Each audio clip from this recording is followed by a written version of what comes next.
Perhaps it happened this way. The doctor pulled back the bolts of the cell door and stepped inside. Behind him, seemingly unbidden, the bolt slid back into place. Wolf sat in the corner, slumped on an iron bed, his hands clasped to the back of his head. Even though he was subdued, Wolf was still a huge man. In the forced perspective of the tiny room, the doctor appeared to loom over him. "Good evening, Standart and Fiora." Wolf looked up. The doctor cocked his head, curious about the eye patch. "Your friend, the Black Witch, did this." "If you're playing for sympathy, Herr Wolf, it won't work. I've seen what you've done to Benny. I know all about what you did at Malasan." The doctor's voice was low. Wolf laughed. The doctor drew the pistol, his arm swinging in a wide arc until the gun was aiming at Wolf's forehead. Wolf paused for a moment, but there was still a grin on his face. "You're no killer. I saw the fear in your eyes, the sweat on your brow. You're a pacifist degenerate, a coward," the Nazi concluded. The gun stayed level, and the doctor gave a wry smile. "Things have changed since the last time we met. Hugin and Bunin have been destroyed. Hartung is dead. The scheme you cooked up with Herr Steinman has backfired. Now you are in a prison cell, awaiting a firing squad.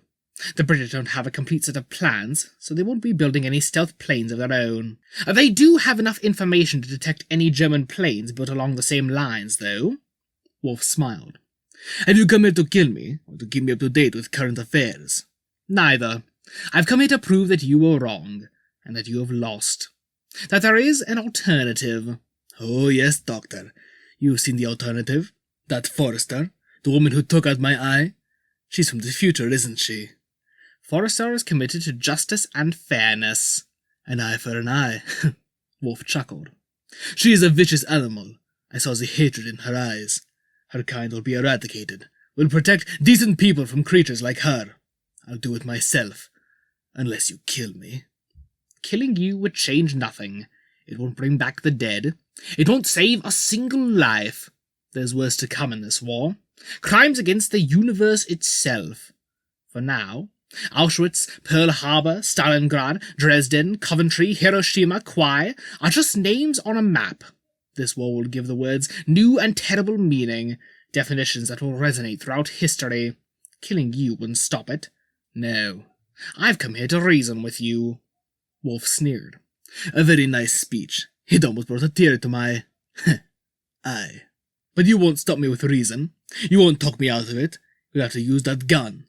If you really do kill all the fascists, drown out our shouts, avenge the murder of your civilians by bombing our cities into dust, well then, Doctor, it will just mean that Nazism has triumphed." The doctor spoke in German. "He who fights with monsters might take care, lest he thereby become a monster. If you gaze for long into the abyss gazes also into you." Wolf paused, trying to put what he felt into words. "If the word Nazi fills you with revulsion, you couldn't stand to be in the same room as anyone who calls himself a Nazi. Then, how is it that different from my hating the word Bolshevik or Jew? You tell me that I can believe what I like, as long as it meets your approval. You grant me free speech, yet you won't let me say what I truly believe. I would rather you killed me. You can make all the moralizing speeches you like, but when it comes down to it, all you are saying is that you are stronger than me. The only thing that gives you authority is that gun you are holding. The only thing that separates us is that I would use it without hesitation." The doctor pulled back the gun. "As I thought," Wolf spat. "If I killed you, I'd become as bad as the Nazis. You haven't the stomach for the fight. You'll be swept away, Doctor. You and all the weak. Do you really think Harsung was the only scientist at the Reich's disposal? There are thousands more, all with their own secret weapons, all with a vision of Nazi destiny." "Could you really live in a world built on foundations of human skulls? Cushions stuffed with dead women's hair, candles made from human fat, lampshades with tattoos, a uniform world of concrete, perpetual war and hatred," the doctor said softly, looking down at the heavy black pistol. "Yes," Wolf said simply.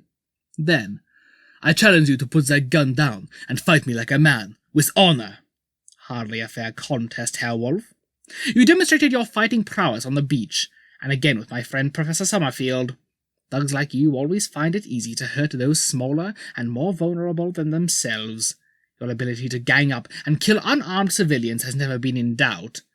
I do have a possible solution, though." The doctor laid the gun on the bed beside Wolf. The room seemed suddenly dark. When the doctor spoke again, his voice rumbled low as thunder in the mountains. I challenge you to a game. A contest of equals. Winner takes all. The doctor held out his hand. In it were 3 bullets. We'll take it in turns. I'll place the gun at my temple, and I'll pull the trigger. Assuming that the chamber is empty, I then pass the gun to you. You do the same. One of us dies, one of us wins. There are 3 bullets in there, so it's 50-50 odds. I believe they call it Russian roulette. We'll see what our destiny is, and who is the coward. The winner walks out. The doctor glanced at the cell door, which swung open. Of that door... Wolf glanced down at the gun. Do you want me to go first? Are you afraid? The doctor asked quietly, picking up the gun and pressing it to his temple. He squeezed his eyes shut and pulled the trigger. Click. The doctor opened his right eye, then his left. He sighed, obviously relieved. The doctor spun the barrel and offered the weapon to Wolf. The German shrank from it. This is not a test of skill, but of luck. A childish display, an activity for drunken degenerates, not an honorable soldier. I agree. But by your own logic, if you don't take up the challenge, then I win. You prove that you're a coward. If you kill yourself, you've won because you are brave. Lunacy. The doctor spun the barrel, and again placed the gun at his own temple, and pulled the trigger. He kept his eyes open this time. Click. This little game is a demonstration of destiny, of bravery, but above all, it's a demonstration of futility. You can't create anything with a gun, Herr Wolf, let alone utopia, authority, or truth. You can dress up in a scary black uniform and talk about destiny. You can use the full power of the state to rewrite biology, mythology, genealogy, history, and geography. Burn all the books that you disagree with. Burn all the people that wrote them or read them. Hold a parade in every street. Attend 1,000 party rallies. Gang up on the weak. Persecute the minorities. Win the war. It still won't make you right.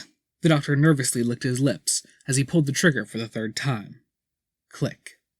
The doctor spun the barrel and tossed the gun over to Wolf. Wolf began to edge the gun up to his temple. Then his arm straightened, and the pistol was pointing squarely at the doctor's chest. The doctor didn't try to move. You are a fool, the German spat. He pulled the trigger. Click. You're right. I am a fool. But you are a coward, Herr Wolf. Click. You've got the gun now. You've got the authority. That's what you said. Use it. Force me to obey you. Force me to agree with you. Click. You cheated me! This gun isn't loaded! You're the one that cheated. If you remember, I did stipulate that you pointed the gun at yourself, not me, the doctor reminded him. Wolf checked the barrel. There are 3 bullets in there, the doctor repeated. Wolf looked up helplessly, his eye watery and pale. He was aiming the pistol at the doctor once more, but his hand was shaking now. You're beaten, the doctor said wistfully. There are no more tomorrows for you, Joachim Wolf. You have no authority. You have no destiny. History is written by the winning side, and there's no part for you. You can keep the gun. Goodbye. As the doctor closed the door behind him, there was a single shot from inside the cell. Or perhaps it didn't happen like that at all.